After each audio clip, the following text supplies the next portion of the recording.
Harish Rao press meet పెట్టి మాట్లాడిన తర్వాత రేవంత్ రెడ్డి యొక్క బామ్మర్ది యొక్క కుంభకోణాన్ని, అదే తర్వాత రేవంత్ రెడ్డి యొక్క కుంభకోణాన్ని అన్ని ఆధారాలతోటి ఆయన బయట పెట్టి మాట్లాడడం జరిగింది.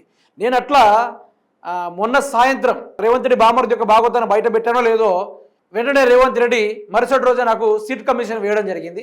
సీట్ కమిషన్ వేయదలుచుకుంటే ఎన్నో అక్రమాలు ఉన్నాయి, ఎన్నో అవినీతి ఉన్నాయి.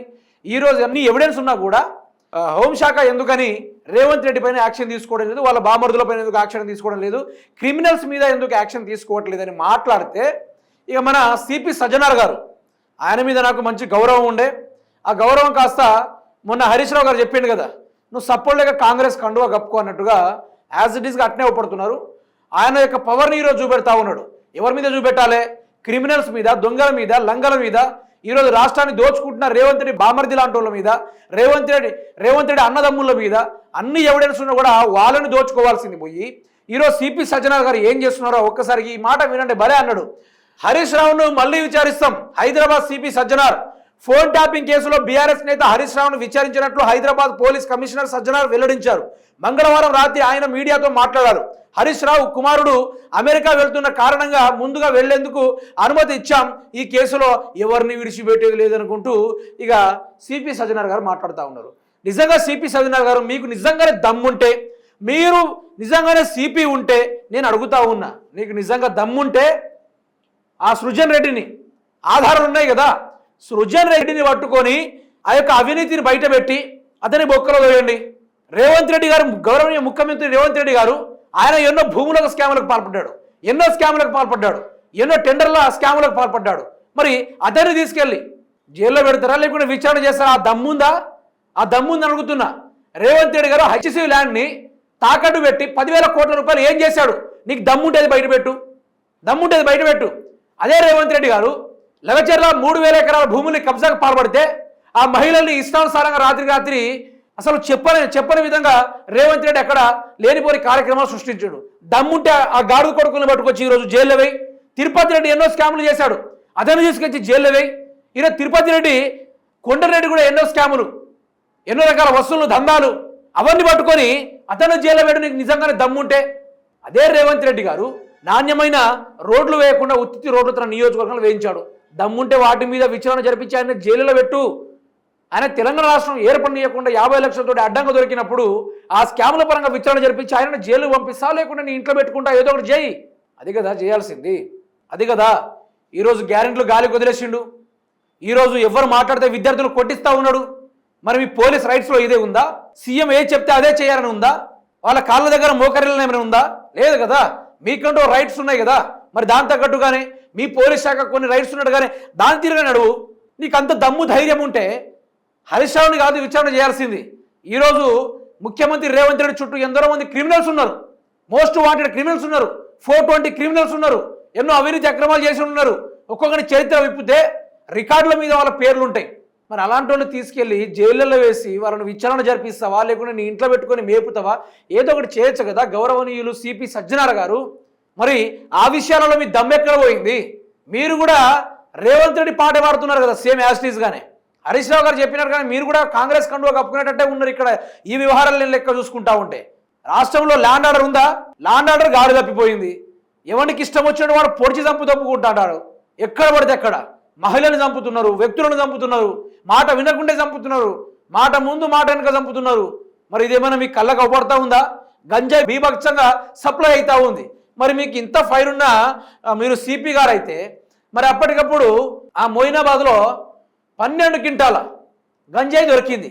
మీరెందుకు పట్టుకోలేదు? మరి మహారాష్ట్ర ఈగల్ ఫోర్సే ఎందుకు వచ్చింది? ఏమి దమ్ అక్కడ లేదా? ఆడ మీ స్పెషల్ టీం లేదా? మీరు ఇట్లాంటి వాళ్ళ మీద ఫోకస్ చేయరు. గంజాయి బ్యాచ్ మీద కానీ, దొంగల మీద కానీ, క్రిమినల్స్ మీద కానీ, మర్డర్ చేసే వాళ్ళ మీద కానీ, ఇట్లాంటి వాళ్ళు ఎవరి మీద మీరు యాక్షన్ తీసుకోరు. First target journalist, second target BRS party, third target ప్రభుత్వాన్ని ప్రశ్నించిన ఆ ప్రజలు.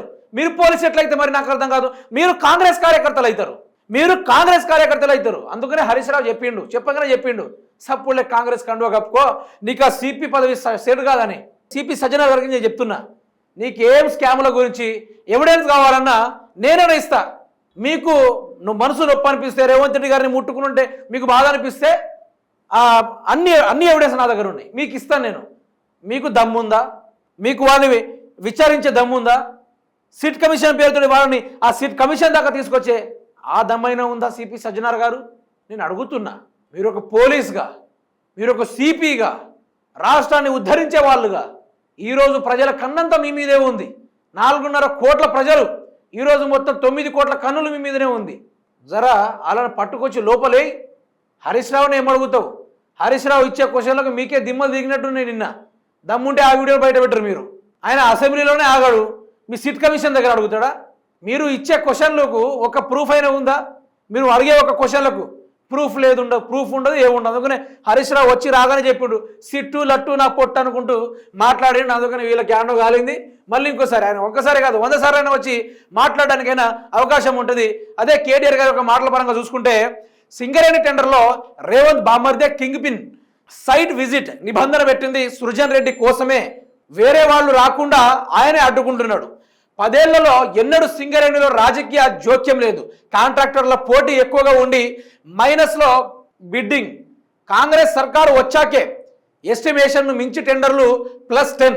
ఇప్పటిదాకా సృజన్ రెడ్డి అండ్ కోకు 7 టెండర్లు కట్టబెట్టారు. నైనీ బ్లాక్ వెనుక కూడా ఇదే అక్రమ దందా. ఈ పాపంలో వాటా లేకపోతే కిషన్ రెడ్డి వెంటనే స్పందించాలి. తక్షణమే అన్ని టెండర్లను రద్దు చేయాలి. సింగరేణి టెండర్లలో అవకతవకలపై కేటీఆర్ ఇంకో 1000 సిట్లు వేసినా భయపడం. కాంగ్రెస్ అంతు చూసేదాకా నిలదీస్తూనే ఉంటాం. సీఎం శునకానందం కోసమే ట్యాపింగ్ విచారణ. బొగ్గు కుంభకోణం బయటపడుతుందనే డ్రామాలు. బామర్ది పేరు బయటికి రాగానే డైవర్షన్ను పాలిటిక్స్. 2 ఏళ్ల అయినా ఒడువని ఫోన్ ట్యాపింగ్ కహాని విచారణార్హం కాదని సుప్రీంకోర్టే చెప్పింది. ట్యాపింగ్పై ఇప్పటిదాకా ఒక్క అధికారి ప్రెస్ మీట్ లేదు. ఏ ఒక్క అధికారి బయటకు వచ్చి మాట్లాడలేదు. బీఆర్ఎస్ వర్కింగ్ ప్రెసిడెంట్ కేటీఆర్ వ్యాఖ్యలు రాజకీయ క్రీడలో బలి పశువులు కావద్దని అధికారులకు సూచనలు.